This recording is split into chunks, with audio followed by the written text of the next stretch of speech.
이 세상은 하나님께서 말씀의 씨를 뿌려 열매를 추수하는 밭입니다.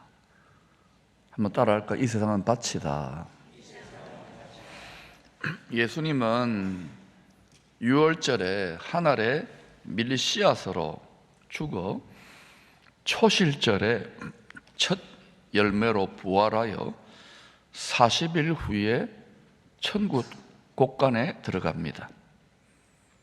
그리고 10일 후에 오순절 마가다락방에 모인 120명의 제자들이 처음 익은 열매라고 성령께서 불로 인을 치십니다.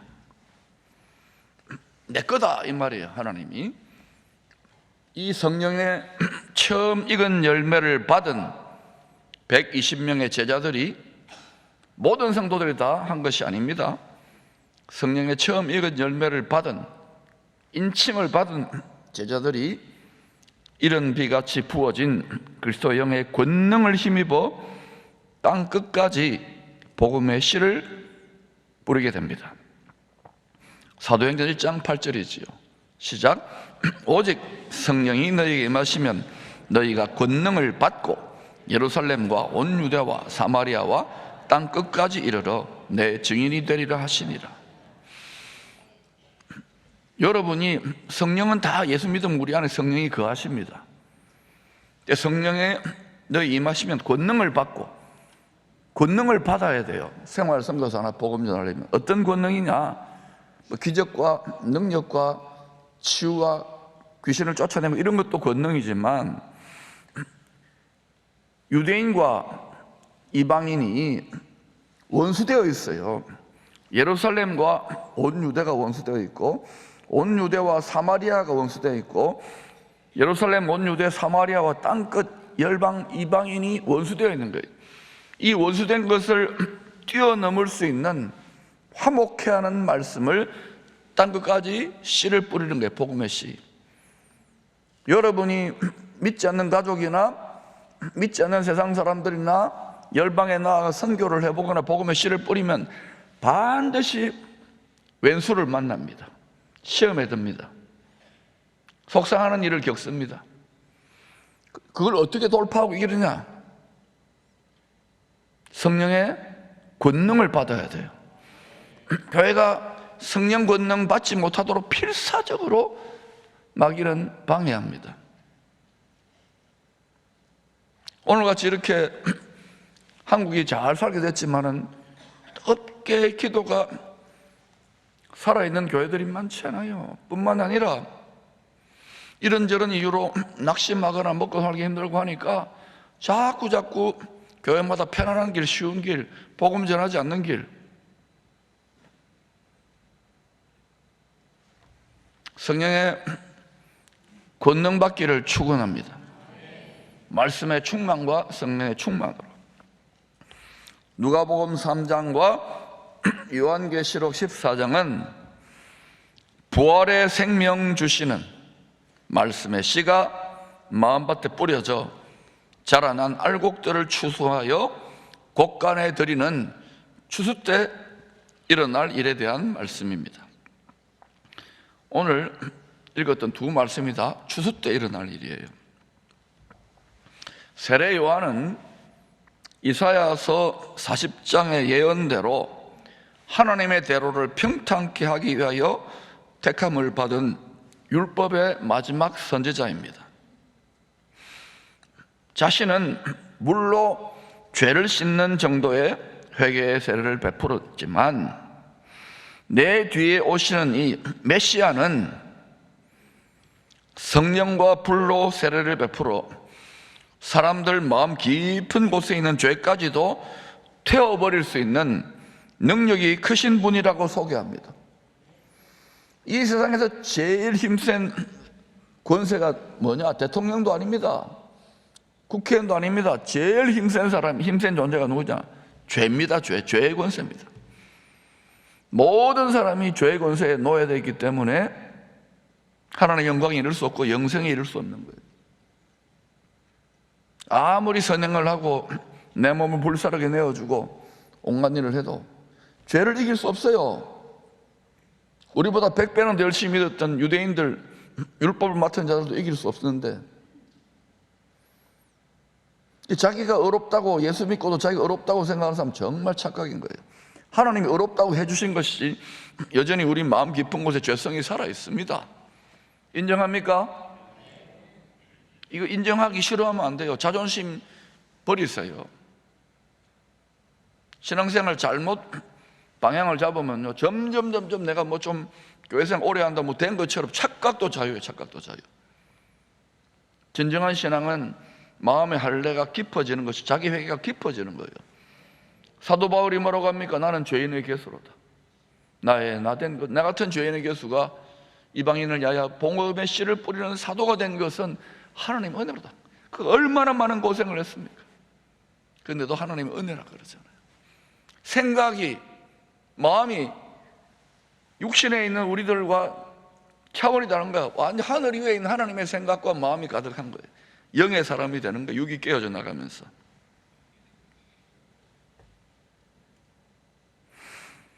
우리가 나이가 자꾸 들어보세요. 60이 넘고 70, 80, 90 오래 살면 좋겠지만 육체에 의지할 거 없어요. 인생이 별 거 없는 거예요. 풀의 꽃과 같아요. 젊었을 때 뭐 이렇게 저렇게 많이 즐기고 벌고 출세하고 명예를 떨치지만 모든 사람들이 그 길로 갑니다. 그래서 젊었을 때, 어릴 때부터 주의 말씀을 즐거워하고 이 멍에를, 말씀에 순종하는 게 멍에예요. 그 멍에를 즐겨질 수 있기를 축복합니다. 그런 사람들이 미련해 보인다고요. 천만의 말씀. 인생 후반전 삶을 마무리할 때 보면은요, 내 영혼에 수고한 것을, 그 열매를 거두게 됩니다.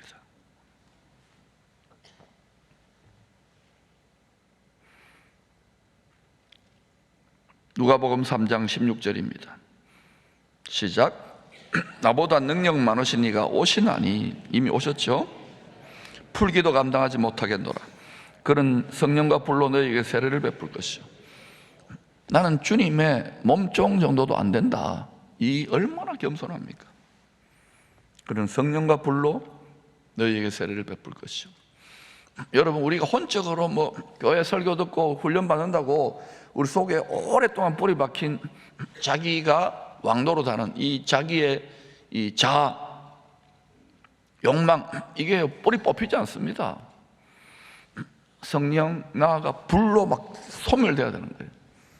하나님은 소멸하는 불이에요. 이게 하나님이 오래 참다가 마지막에는 불로서 다, 소멸하는 불로 다 심판합니다. 지금 우리가 성령과 불의 권능에 사로잡히도록 힘써야 돼요. 그래서 옛날 부흥사들 이걸 불회개라고, 불회개. 불회개하면 뭐 떼굴떼굴 뒹굴고 그래요. 그러나 그렇게 하지 않더라도 은은하게 말씀으로, 성령으로 충만해지면 자꾸 이게 흔들흔들 뽑혀집니다. 주님을 닮아가는 거예요. 신앙생활 오래 하면서 얼굴에 도끼가 남아있다, 계속해서 믿고 분노의 감정이 있다, 굉장히 뭔가에 잘못 결박되어 있는 거예요. 결국은 자기 영혼만 망치는 게 아니라 자기 몸도 망치는 것이고 주변 모든 부분에 만사불통이 되는, 이걸 결박이라, 흉악의 결박. 압제의 멍, 이게 벗겨지기를 축원합니다. 근데 이걸 모르는 경우가 많아요. 왜냐하면 속이는 자이기 때문에, 원수가.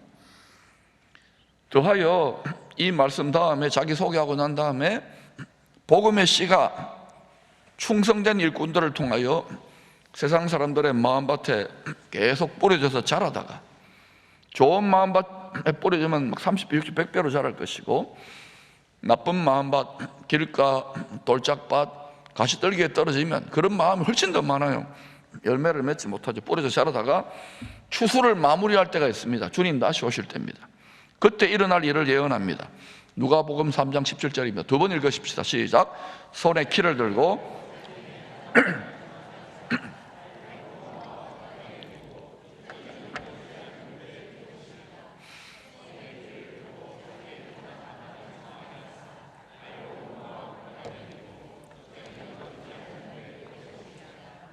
아멘. 손에 키를 누가 잡고 있어요? 예수님이. 자기의 타작마당, 이 세상을 말합니다. 이 세상이 밭이잖아요. 추수할 때는 다 베어내니까 타작마당이 되는 거예요. 당연하죠. 이 가을 농사하는 거 보면 알잖아요. 누구의 타작마당? 자기의, 예수님의 타작, 하나님의 타작마당이에요. 이 세상이 누구 거라고요? 내 거. 전부 다 만물이 주에게서 나왔어요. 이거를 알고 내 것을 하나님의 것으로 드리는 거 훈련을 하는 게 헌신이요 헌금이요 다 그런 거 헌물이고, 이게 즐거운 마음으로 드려지면서부터 여러분 풍요가 시작돼요. 영혼의 풍요와 삶의 풍요. 희한하게 잘 되어져요. 그런데 여러분 잘 보세요. 열심히 믿는다는 분들이나 세상의 사람들, 세상 사람은 더 하죠. 막 악다구니로 하나라도 더 취하려고 그러잖아요. 그죠? 그러니 욕심이 잉태한 죄를 낳고 결국 깊이 들어가 보면 신앙생활은 뭡니까? 모든 종교도 비슷하게 하지만은 욕심을 죽이라, 뭐 마음을 비우라, 욕심 때문에. 그런데 그게 비워집니까? 욕심이 죽여집니까? 성령의 불로 뿌리가 뽑혀야 되는 거예요. 이걸 성령의 불칼로 마음이 할례된다고 하는 거예요. 여러분, 자원하여 한꺼번에 뭐 기적같이 드라마틱하게 일어나는 거 있지만 날마다 조금 이렇게 주님을 닮아가는 그런 내 내면을 수술해 가시기를 축원합니다. 그게 제일 지름길이 뭐냐? 말씀을 늘 주야로 우물우물 소가 여물을 먹듯이 날마다 묵상하세요. 핸드폰만 들여다보지 말고 자연 속에 산책하면서, 또 운동 시간이 부족하면 운동하면서 늘 말씀을 우물우물 심으세요. 차 속에서는. 그것이, 그 말씀을 지키려고 하는 것이 우리 인생을 지켜줍니다. 타작마당을 정하게 해요. 키로서 알곡은 모아 곳간에 들이고 죽정이는 꺼지지 않는 불에 태우시려. 어떤 불이라고요? 꺼지지 않는 불. 일반 농사는 꺼지는 불에 던지면 꺼지잖아요. 태워지고 나서는. 꺼지지 않으면 큰일 나잖아요. 이 불은 영원히 꺼지지 않는 불입니다. 어떤 불입니까? 쉽게 말하면 지옥불이에요. 영원한 형벌에 쳐서 불과 유황연기 나는 유황불못이라고요.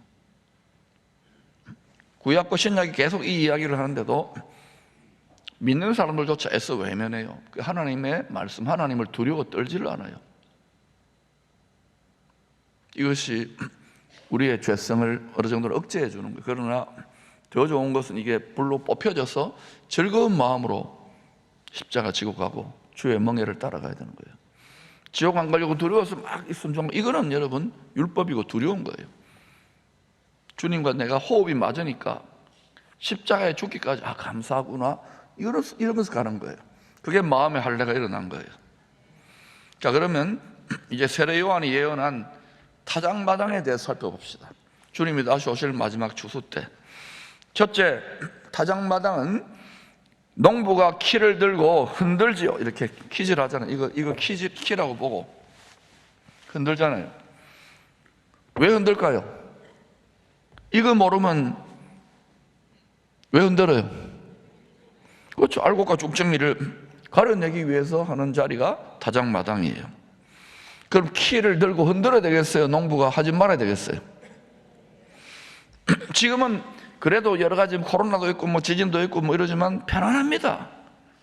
성경은 분명히 마지막 추수 때가 반드시 있습니다. 농사 짓는 거기 때문에 하나님이 믿으면 그 일이 있다라고 믿어야 돼요. 추수를 마무리하고 집이 잘 지어져 있는데 결산할 때가 온다고요. 네 육체론데 어떻게 믿었냐, 어떻게 살았냐, 결산할 때가 와요. 반드시 옵니다. 지역과 시대마다 알곡과 죽정이를 구별해 내기 위해 방식과 도구만 다를 뿐이지 곡식의 껍질을 벗기기 위한 키질과 타작하는 일은 다 하지 않습니까? 그렇죠? 그 누구도 곡식 껍데기를 벗겨내지 않은 채로 밥 짓고 빵 만들고 떡 만들고 여러분 먹습니까? 그런 사람 손 들어봐요. 당장에 불평하고 원망할 거 아닙니까? 상식 아닙니까? 상식. 이렇게 생각하세요. 우리는 하나님이 기르시는 곡식인데 왜 우리 곡식의 껍질, 육체의 껍질이 벗겨져야 되느냐? 이 육체의 할례가 아니라 마음의 할례가 왜 벗겨져야 되느냐? 그래야 하나님이 드실 수 있는, 왕의 식탁에 올라갈 수 있는 음식이 되는 거예요. 나의 기뻐하는 양식은 뭐라 그래요? 아버지의, 나를 보내신 아버지의 뜻을 온전히 행하는 그것이다 그러잖아요. 우리 육체를 먹어요? 인신제사 받아요? 그게 아닙니다. 우리가 우리 몸을 산제물로 드리면 하나님이 우리 마음, 우리 육체에 있는 알맹이가 뭡니까? 우리 마음과 생각, 주님을 사랑해요. 주님 감사해요. 주님이 나의 전부예요. 주님을 믿어요. 주님 나를 소망해요. 그 감사와 향기를 먹는 거예요. 속에 꽉 들어찬 게 미움과 분노하는데 불만과 이런 거면 어때요? 그거를 하나님이 기쁘게 받겠어요? 육체의 껍데기가 여전히 드글드글하게 쌓여 있는 것이죠. 계속 그렇게 돼요. 열심히 믿으면 믿을수록 조개 껍데기 속에 갇혀 들어가는 거예요. 속는 거예요. 마치 꽁꽁 묶여가지고 그걸 흉악하게 결박당하는 거예요. 끊어질지어다. 성령의 결박 풀어질지어다. 성령의 칼로 결박이 풀어져야 돼요.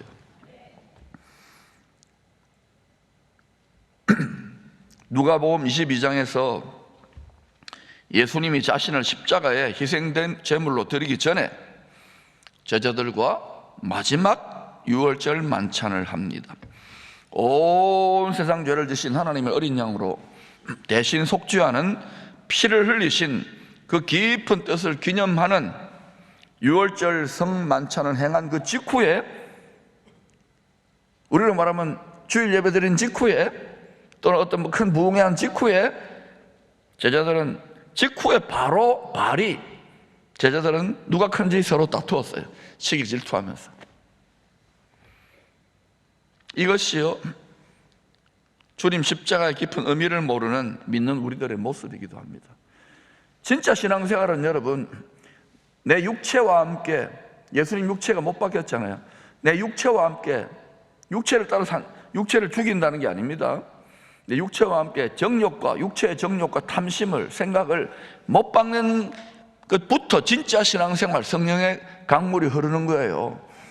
이게 되지 않고 1000년을 여러분이 교회 생활해보세요. 계속 육체와 바르는 세상이고 기독교 신앙 비나이다. 그렇게 처음에는 좀 좋지요. 여러 가지 문화 행사도 있고 성탄절도 있고 추수감사절 때 떡도 주고, 전혀 여러분 신앙의 내면이 성장이 안 되는 거예요. 자기는 철석까지 교회 오래 다니니까 알곡이지, 나는 최고로 잘 믿지. 천만의 말씀이 옳시다. 성경을 여러 번 깊이 정직하게 거울로 보란 말입니다.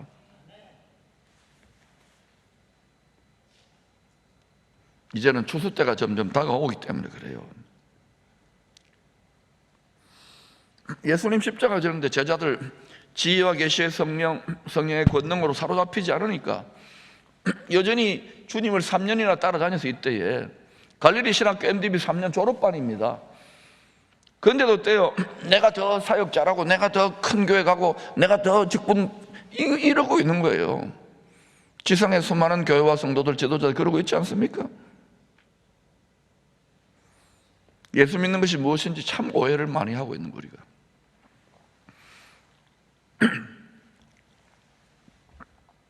이때 주님은 수제자 베드로가 사탄에게 집중적으로 시험당할 것을 예언합니다. 베드로를 대표 선수로 말한 거예요. 시몬아 보라, 사탄이 밀가부르듯 하려고 요구하였으나. 곡식을 까부른다는 이 밀가부르다는 이 헬라어 단어는 시나이조입니다. 따라 시나이조. 그래서 귀신 신나라 까먹는 소리 하지 말라는 거예요. 헬라어입니다 이게. 이 조크가 오늘 이부상부터 해야 되겠어요. 시나이조. 또 신나라 까먹는 하지 말고. 농부가 타작하여 알곡과 쭉정이를 가려내기 위해서 키를 들고 세게 흔들어 제끼는 동작을 시나이조라고 하는 거예요. 주님이 십자가에 피 흘려 죽는 큰 시험의 때에, 대장이 시험해야 되니까, 그죠? 베드로를 포함한 모든 제자들이 밀껍질을 까불러 내듯이 사탄을 통해 집중적인 시나이조를 당할 것을 경고한 겁니다. 이런 일을 당하지 않고 깨어 기도하라 그러는데 다 피곤하잖아요. 힘들잖아요. 우리도 어때요? 기도 못하는 이유, 신앙생활 열심히 못하는 이유가 1000가지 10,000가지 아닙니까? 베드로뿐만 사도들이 다 졸며 잤잖아요. 시나이조 당하는 거예요. 그때 깨어 기도했다면 예수님처럼. 예수님을 시험했지만 예수님이 그 시험을 이겼어요. 육체를 통해 시험이 들어오거든요.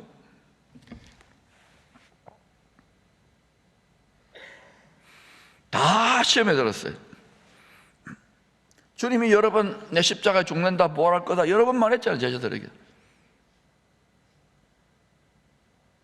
여러분 설교 때 여러 번 말하잖아요. 그런데 막상 내가 겪으면 어때요? 미를 까불림을 당하게 되었어요. 왜냐하면 우리 육으로 듣지 영으로, 성령으로 듣지 않기 때문에 그래요. 그 이상한 일 당한다고 자존심 상해하면 안 돼요. 다 그래요. 목사님들 아닌 것 같습니까? 더해요, 더해. 맡은 책임이 많으니까. 주님은 사탄의 영이 밀을 까부르듯이 베드로의 마음과 생각을 시험하여 흔들 것을 다 하시고 그의 믿음이 떨어지지 않게 하나님 아버지께 미리 간절히 기도를 해놓은 거예요. 다 아시잖아요. 예수님은 창조주가 자기를 비워서 창조주 영, 하나님의 영으로 충만해서 지금 연사를 발휘하고 있는 거예요. 육체로 하나님의 일을 감당하고 있는 우리도, 우리 지금 육체로 지금 감당해요. 천사가 아니잖아요. 영체가 아닌 거예요. 우리도 하나님 우편에서 우리를 위해 하나님의 뜻대로 간구하시는 영원한 대제사장 주님의 돕는 은혜로 사탄으로부터 보호를 받고 있는 거예요. 그러니까 우리가 여러분 기도가 점점점 식어간다, 기도가 중단된다, 기도가 재미없다, 말씀이 즐겁지 않다, 점점 어때요? 떠내려가고 있는 거예요. 겨우 지금 교회 와가지고 억지로라도 지금 붙어 있는 건데 이게 즐거워져야 되는 자리까지 가야 돼요. 그건 다른 게 없어요. 반복하는 거예요. 피아노를 배웁니까? 처음에 어때요? 너무너무 힘들잖아요. 손가락도 아프고 바이올린도 테니스도 심지어는 골프도 처음엔 다 서투른 거예요. 그 쫓겨난 군용에 톡 치면 좌측이 아주 딱 들어가야 되는데 그게 홀인원이라고 평소에 한번 나올까 말까 한다면서요. 신경질 나가지고 저는 안 쳐요. 여러분 서투를 때는 다 그래요. 그런데 어때요? 나중에 이게 반복하고 나면 그 경지에 오르면 어때요? 그 유명한 70이 넘은 그 바이올리니스트 정경화 권사님 춤추잖아요. 그리고 그게 이분의 일종의 뭐예요? 예수님까지는 아니지만 이분의 낙이고 즐거움. 지금은 몇 시간씩 연습한다 그러잖아요. 우리는 딴 거 없어요. 우리의 즐거움은 뭡니까? 바다 낚시입니까? 우리의 즐거움은 뭐 다도입니까? 그거 필요하겠지요. 우리의 즐거움은 하나님의 말씀이요, 예배요, 신령한 기도 생활이 이게 갈수록 나이 들어갈수록 이게 즐거워져야 돼요. 근데 열심히 봉사한 장로님, 권사님, 은퇴 목사님, 은퇴 선교사님들 보면은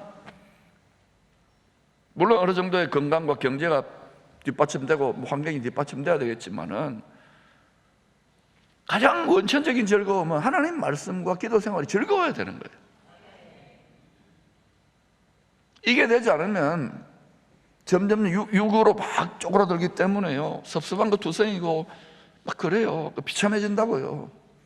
즐거움의 자리까지 가려면 계속 훈련하는 수밖에 없어요. 주님과 동행하는 길들여진 말과 같이 그렇게 가면은 가자 그러면 나중에는 주인이 내 위에 올라타지 않으면 이상한 허전하게 느껴져야 돼. 야생마처럼 날뛰면 안 된다고 우리 마음과 생각이. 그러니까 주님이 우리를 위해서도 베드로 시험에 든 제자들처럼 간절히 기도하는, 그런데도 가룟유다처럼 넘어가는 사람이 있어요. 특히 이제는 미혹이 점점 더 거세질 거기 때문에 꼭 진리의 말씀으로 늘 우물우물하면서 말씀을 바로 깨닫기를 축원합니다. 꼭 부탁을 드립니다. 그리고 유튜브 뭐 수많은 가르침들이 있는데 혹해가지고요 한두 개에 집중해서 균형을 잃어버리고 삶을 망치지 마시고 부탁드리는 거예요. 사탄의 밀가부로 듯한 믿음 흔드는 불시험을 통하여 주님은 키가 사탄이죠. 시험이죠. 베드로 안에 숨겨진 육신의 생각과 육신적 자아의 껍질이 드러나게 하는 거예요. 그냥 보면 잘 믿는 것 같잖아요. 주와 함께 감옥에도 갈 겁니다, 죽을 겁니다 이러잖아요. 엄청나게 잘 믿는 것 같잖아요. 근데 이 밀가부로는 시험을 통해 이게 다 드러나는 거예요. 자기 육적 본성이 내면에 깊은 것이, 그걸 다 드러내어 가지고 벗겨지는 꼭 필요한 연단과 시험의 과정이었던 것입니다. 여러분은 나는 뭐 이 정도면 괜찮습니다 하나님 하잖아요. 그러나 여러분 그 큰일이에요. 섰다고 생각하지만 또 계속 평생 천국 갈 때까지 주님이 가공합니다. 특별히 여러분이 맡은 것이 많고 이러면은 더 하나님 혹독하게 연단하세요. 그러니까 막 너무 크고 대단한 영향력을 발휘하려고 천만에요. 많은 연단과 시험을 통과해야 됩니다. 제대로 쓰임 받으려면. 그러니까 직분 함부로 툭툭 받아가지고 아 좋겠다 천만에 해보세요. 이미 하신 분들 물어보세요.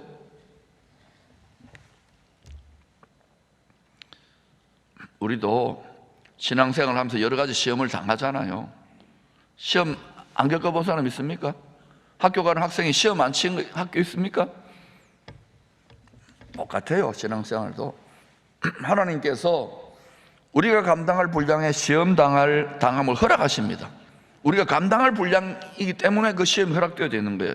이 허락하심을 통하여 우리의 신앙의 내면의 동기, 육신의 정욕과 육신적 자아의 껍질을 드러내어 시나이조 하심으로 알곡으로 무르익어가게 하는 거예요.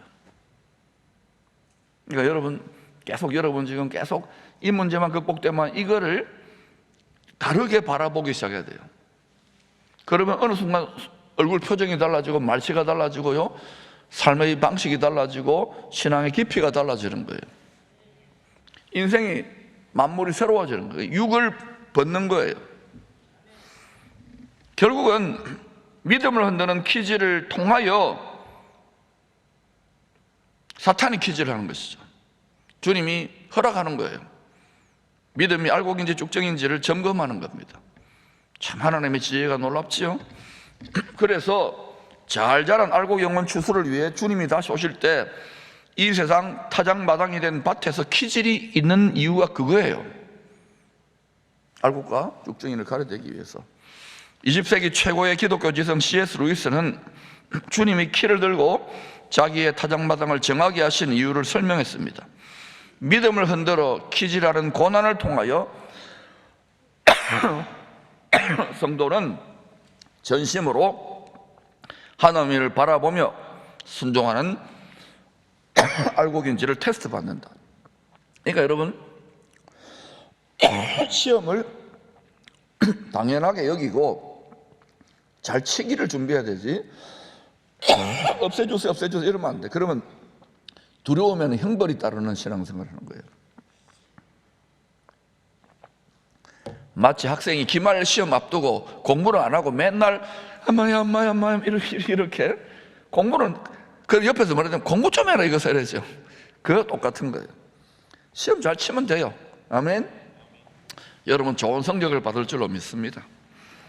두 번째, 타작마당은 알곡을 모아서 곡간에 모아서 드리는 자리입니다. 키질한 후에 알곡은 모아서 곡간에 드리잖아요. 농부가 키를 들고 타작하는 목적이 쭉정이를 심판해서 버리는 것이 주된 목적에 있는 것이 아닙니다. 심판도 있죠. 근데 그걸 하나님이 좋아 안 하세요. 수없이 종들을 주님을 보내가지고 돌아오는데도 인간의 육적 본성이 그렇게 독한 거예요. 다 곡간에 들어가는 건 아니죠. 그러나 키를 들고 타작하는 목적은, 주된 목적은 뭐냐? 알곡을 모아서 주의 곡간, 그리스도의 왕국에 드리기 위하여 필요한 일이 시나이조입니다. 그러면 여러분 밀가부로는 키질하고 타작하는 것 있어야 됩니까? 없어야 됩니까? 있겠습니까? 없겠습니까? 세상에 농사 이치를 봐도 그런데 성경을 자꾸 거꾸로 읽어요. 준비하라는 거예요. 그러나 이 세상의 신 사탄은 주님의 제자들 알곡들을 밀가부르듯 시험하여 흩어버리려, 쭉정이로 흩어버리려 했던 거예요. 그러나 주님의 간절한 중보기도로 가정마다 여러분 자녀가 헤매이고 성도들이 헤매일 때 주의 종들이, 직분자들이, 성도들이, 엄마가 기도하는 거예요. 때로는 말할 수 없는 탄식으로 기도하는 거예요. 기도에 돌아오라고. 그 기도가 응답된다니까요. 그래서 그 주의 간절한 중보기도로 낙심하여 뿔뿔이 흩어졌잖아요. 쭉정이 비슷해졌잖아요. 제자들이 다 다락방으로 불러 모아가지고 다 불러 모았죠. 120개를. 그래가지고 오순절날 그리스도의 영의 권능을 부어 땅끝까지 담대하게 복음의 씨를 뿌릴 수 있는 충성된 일꾼으로 변화시켜 주신 거예요. 육신적 자아의 껍질이 벗겨져야 성령의 권능이 우리의 심령을 사로잡아 본격적으로 사용할 수가 있답니다. 그런데 제가 이제 성도들 중에 그런 말씀하는 분을 들었어요. 자기들끼리 이야기하는데 은혜 받는 게 겁난다고, 성령에 사로잡혀가지고 고생할 것 같다고. 머리 좋아요. 계속 이제 끝까지 이렇게 빠져나가세요. 여러분에게 껍질이 벗겨지는 밀타작이나 밀가부른 일이 일어나면 그냥 바로 직진하세요. 더 주의 품으로, 주의 곡간 들어가기 힘쓰세요. 그러면 그런 과정에서 성령의 권능이 사로잡아, 혼자는 힘들기 때문에 자꾸 그런 과정을 통과했던 선배들, 또 주의 종들을 통해서 격려받고 용기 받으면서 돌파하는 거예요. 용기를 내라고 드리는 거예요. 알곡이 되는 거예요. 이 세상의 신 사탄은 항상입니다. 교회와 성도들을 여러 가지 시험을 통하여 뿔뿔이 흩어지게 하려고 집요하게 노력합니다. 중세기에도 그랬고 구약시대도 그랬고 또 종교개혁 시대 이후에도 지금 한국교회도 전 세계가 다 그래요. 사단이 있기 때문에. 그런데 이걸 통해 주님 뭐 한다고요? 밀가부로 하는 그 과정을 통해 가지고 알곡을 출해내세요. 알곡은 계속 주의 품으로 곡간으로 들어간답니다. 성령의 인도를 받아서. 사탄은 그렇게 흩어지려고 하지만 그리스도의 영은 항상 우리를 주의 품으로, 주의 곡간으로 애타게 불러 모으는 거예요. 포기하지 않습니다. 여러분 신앙적으로 영적으로 방황하는 가족들이 있습니까? 자녀들이 있습니까? 낙심하지 말고 간절히 기도하다. 우리도 그런 과정을 겪었잖아요. 또 헤매이는 성도들 있습니까? 그것 때문에 기도하는 거예요. 여러분 제사장이란 그분들을 보석으로 품고 주님 보좌 앞에 나아가서 간절히 눈물로 기도하세요. 그게 복음의 제사장이에요. 그래서 주님이 다시 오셔서 주수를 마무리할 때가 다가올수록 모이기를 피하지 말고 사랑과 선행을 격려하며 기도하기 위해 더 열심히 모여야 합니다. 세 번째, 타작마당은 마지막 대추수를 마무리하는 자리예요. 첫째, 요한계시록은 14장은 이 세상 타작마당이 된 밭에서 주님이 키질하여 알곡 추수 마무리하는 것을 그림으로 보여줍니다. 1절에서 5절은 요한계시록 14장 꼭 읽으세요. 하나님과 어린 양에게 속한 처음 익은 열매, 주님의 보좌, 곡간 중에서 가장 깊숙한 곡간에 보물같이 이렇게 쟁여놓은 극상품 열매에 대한 말씀입니다. 저는 제 가족들뿐만 아니라 여러분 모든 성도들, 기쁨의 성도들이 다 처음 익은 열매로 하나님 앞에 추수되기를 간절히 기도하고 있어요. 다음에 14절, 15절, 16절은 흰 구름 위에 앉으신 금면류관을 쓰신 주님이 직접 예리한 낫을 휘둘러서 잘 익은 알곡 성도들을 추수하여 천국 곡간에 드립니다. 17절, 19절, 20절은 하나님의 진노의 포도주 틀에 던져질 좋은 열매를 맺지 못한 포도송이, 즉 쭉정이에 대한 심판의 말씀입니다. 그러므로 여러분 우리가 어떻게 신앙생활을 해야 되겠습니까? 가을절기, 나팔절, 속죄절, 초막절에 유대인의 7절기 중에 가을절기, 이때 주님 오신다 그랬죠. 타작마당에서 추수를 마무리하는 이스라엘 농부들처럼 알곡은 모아 그리스도의 왕국에 드리고 쭉정이는 불심판의 던지실 것에 대한 말씀이 계시록 14장에 자세히 나와 있는, 이거를 이스라엘 가을 절기에 추수 마무리하는 걸로 보면 환하게 꿰뚫어져요. 부활 생명의 말씀의 씨를 마음밭에 심은 우리가 이 땅을 살면서 해야 될 가장 중요한 일은 무엇일까요? 알곡으로 추수되어 주의 곳간에 들어갈 준비를 잘하는 것입니다. 왜 교회에 이렇게 모여 있습니까? 그냥 뭐 내가 절기로 모이는 게 아니에요. 알곡으로 자꾸 익어가야 되는 거예요. 알곡으로 익으면 딴 거 없습니다. 내 육적 본성을 거스리고 주의 말씀에 순종하여 주님을 자꾸 닮아가는 거예요. 성령의 열매를 맺어가야 되는 거예요. 지난 안식월에 아들 덕분에 워싱턴 건교 아미시 마을에서 1박을 했습니다. 아미시 공동체는 독일과 스위스 북부 종교개혁의 한 분파입니다. 신앙개혁의 노선과 방향이 달라서 로만 가톨릭과 개신교 양측에서 핍박을 받았습니다. 그래서 신앙의 자유를 위하여 아메리카 신대륙으로 이민을 왔던 것입니다. 그래서 현재 지금 미국과 캐나다 곳곳에 흩어져서 300년 이상 대대로 이 아미시라는 특별한 신앙 공동체를 이루며 살고 있습니다. 여러분 들어보셨을 거예요. 여기는 자동차 대신에 버기라고 하는 마차를 교통수단으로 사용합니다. 대부분의 자녀들이 공동 홈스쿨링 방식으로 성경적인 기본 교육만 받고 대학에는 지나가지 않습니다. 자동차, TV, 핸드폰, 냉장고, 세탁기, 에어컨, 히트, 선풍기, 인터넷 같은 현대 문명의 이기를 쓰지 않습니다. 거의 쓰지 않습니다. 우리는 이미 이런 데 너무 익숙한데 말이죠. 심지어 전기 안 쓰는 팀들도 한 30%나 돼요. 왜 이런 걸 안 하느냐? 믿음을 흔들어 빼앗아가는 세속 문명의 나쁜 영향력을 원천적으로 차단하기 위함이라고 합니다. 좀 너무 심한 것 같기도 합니다만, 이들은 수백 년 전 종교개혁의 시대에 농업 방식을 그대로 지키면서 밀과 옥수수 농사로 생계를 꾸려왔습니다. 저하고 사모하고 아들이 그 아미시 그 여성이 이렇게 부업으로 하는 버기 타고 지금 이렇게 마을 한 바퀴 도는 지금 그 여행도 했어요. 자, 정규 신학 교육을 받은 목회자 대신 공동체 어른들이나 부모들이 가족들에게 성경을 가르치며 예배를 인도합니다. 여러분 어때요? 여러분이 지금 이 어른들이 집에서 자녀들을 말씀으로 이끌고 기도로 영적인 코치를 해줄 정도로 믿음의 실력이 있습니까? 아유, 나도 먹고 살기 힘들고 교회 한번 나가주기도 힘든데 이런 정도 아닙니까? 그러더라도 우리가 점점 신앙의 실력을 가져가야 되는 거예요. 왜 요즘 교회 학교가 무너집니까? 아이들이 다 핸드폰과 세상 교육에 온통 빠져버리니까. 그러니까 여러분 저렇게 어릴 때부터 같이 예배를 드리고 못 알아듣더라도 같이 교회 생활 즐겁게 하고 또 4세대가 연합해서 자꾸 이걸 갖고 가야 되는 거예요. 이 보니까 공동체를 큰 규모의 가정교회와 비슷하다고 할 수 있겠습니다. 미국 역사에 엄청난 격변기에도 남북전쟁 같은 게 있었잖아요. 그런데도 믿음으로 똘똘 뭉쳐가지고요, 힘들고 어려운 일도 서로 긴밀하게 도우면서 독특한 신앙 공동체를 300년 넘게 지켜온 거예요. 물론 이들이 수평적으로 선교지로 나아가 복음의 씨를 뿌려서 추수하는 일은 좀 미약해요. 그러나 많은 자녀들을 낳습니다. 그래서 가정에서 부모가 어른들이 할아버지 할머니들이 말씀과 기도로 자녀들을 손주들을 양육하는 이 수직적 복음의 세대 개성에서는 배울 부분이 참 많다고 생각했어요. 아, 이게 아미시의 힘이구나. 이거 우리 배워야 되겠구나.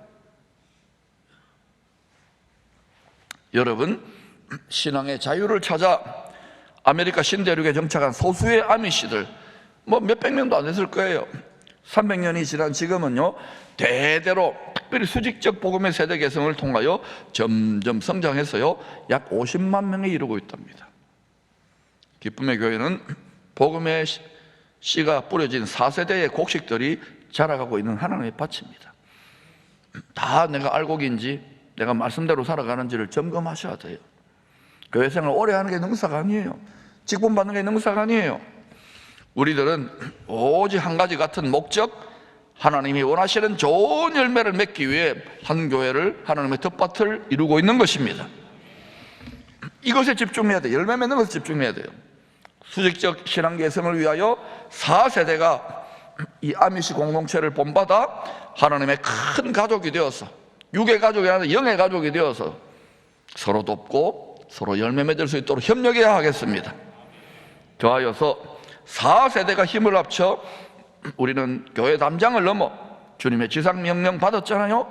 수평적으로 복음의 씨를 온 세상의 밭에 뿌리는 일에도 적극적으로 서로 협력해야 될 줄로 믿습니다. 온 세상이 타작마당이 될 마지막 대추수 때를 준비하면서 수직적 복음의 세대 개성, 가정부터 잘 단도리를 해야 돼요. 또한 교회 담장을 넘어 수평적으로 말씀의 씨를 뿌리는 일, 이 두 가지 다 양수겹장으로 잘하면 좋겠습니다. 괜찮겠습니까? 우리 서로 도웁시다. 초막절, 가을절기, 추수감사 잔치 때 주님과 함께 추수의 큰 기쁨을 다 함께 누리면서 주님의 왕국을 즐길 수 있기를 축복합니다.